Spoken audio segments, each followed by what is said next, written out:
Hello, wonderful viewers of the Fairy Tales channel. If you enjoyed the video, please show us some love with a like and a subscribe. Your support means the world to us. Thank you so much. Once upon a time, there lived an old queen whose husband had been dead for many years. She had a beautiful daughter who was promised in marriage to a king's son from a faraway land.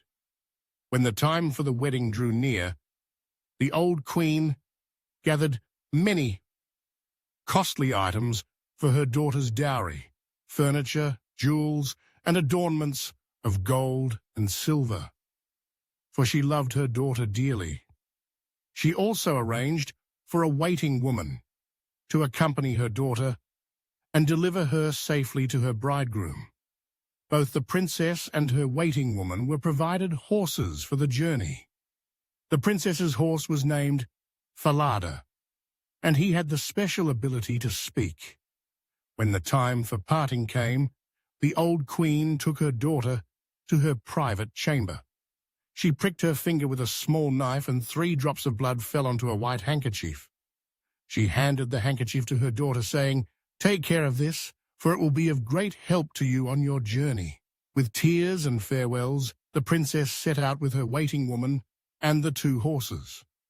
After riding for an hour, the princess felt very thirsty and said to the waiting woman, "Please get down and fill my golden cup with water from the brook. I am very thirsty." The waiting woman replied rudely, "Get down and fetch it yourself if you're thirsty. I'm not your servant." Left with no choice, the princess dismounted and stooped by the brook to drink, unable to use her golden cup. As she drank, she sighed, "Oh dear." The 3 drops of blood in her handkerchief heard her and said, "If your mother knew this, her heart would break in 2.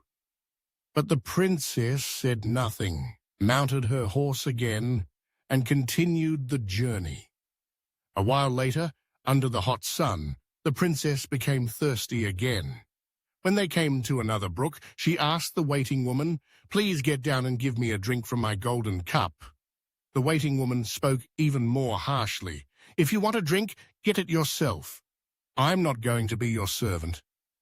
Once again, the princess dismounted, stooped to drink from the brook, and sighed, "Oh dear."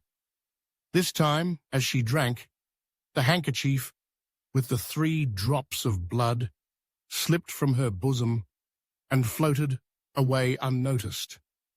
The waiting woman, however, saw it and rejoiced.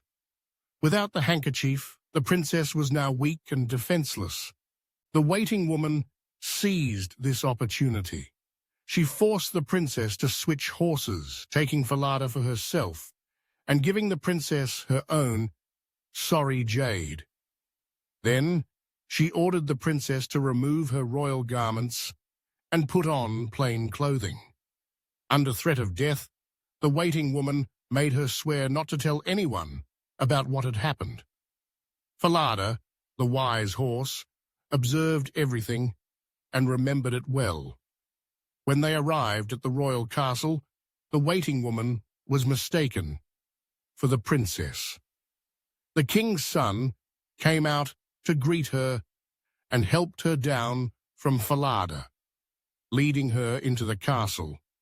Meanwhile, the real princess was left standing in the courtyard.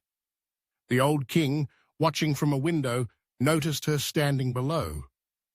Seeing how delicate and beautiful she was, he went down to ask the false bride about her companion.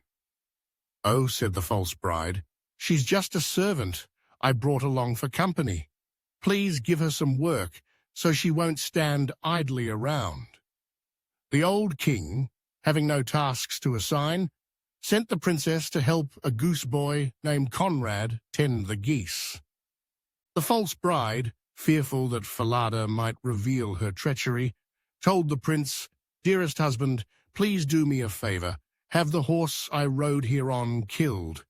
He was troublesome during the journey." The order was given to kill Falada, but the princess learned of it and secretly bribed the knacker with a piece of gold. she begged him to nail Falada's head to the dark gateway she passed through each morning so she could still see her faithful horse. The knacker agreed, and Falada's head was mounted on the gateway. The next morning, as the princess and Conrad drove their geese through the gate, she said sorrowfully, "Oh, Falada, do you hang there?" And Falada's head replied, "Oh, princess, do you fare so meanly? If your mother knew your pain, her heart would surely break in twain." The princess passed on with her geese, and when they reached the meadow, she undid her golden hair to comb it. It gleamed so brightly that Conrad tried to pull a few strands for himself. She stopped him by saying, "Oh, wind, blow Conrad's hat away. Make him chase it as it flies, while I twist my golden hair in seemly wise." A gust of wind blew Conrad's hat far away, forcing him to run after it. By the time he returned, the princess had already combed and pinned up her hair. This frustrated him, and he sulked the rest of the day. The next morning, the same thing happened. As they passed the gate, Falada spoke, and in the field, the princess used the wind to keep Conrad away while she combed her hair. Angry and humiliated, Conrad went to the old king and demanded not to work with the Goose Girl any more. When asked why, Conrad revealed everything: the talking horse's head, the golden hair, and the wind blowing his hat away. The old king decided to investigate. The next morning, he hid behind the gate and heard the princess speak to Falada. Then he followed them to the field and watched as she combed her radiant hair. Satisfied, he returned to the castle and summoned the princess. She refused to explain her actions, saying she had sworn an oath to keep silent. The old king said, "If you won't tell me, then speak your troubles into the iron oven." Left alone with the oven, the princess poured out her heart, confessing her true identity and all that had happened. The old king, who had been listening outside, called her out and dressed her in royal garments. Her beauty shone, and the truth was revealed. The false bride was condemned for her treachery.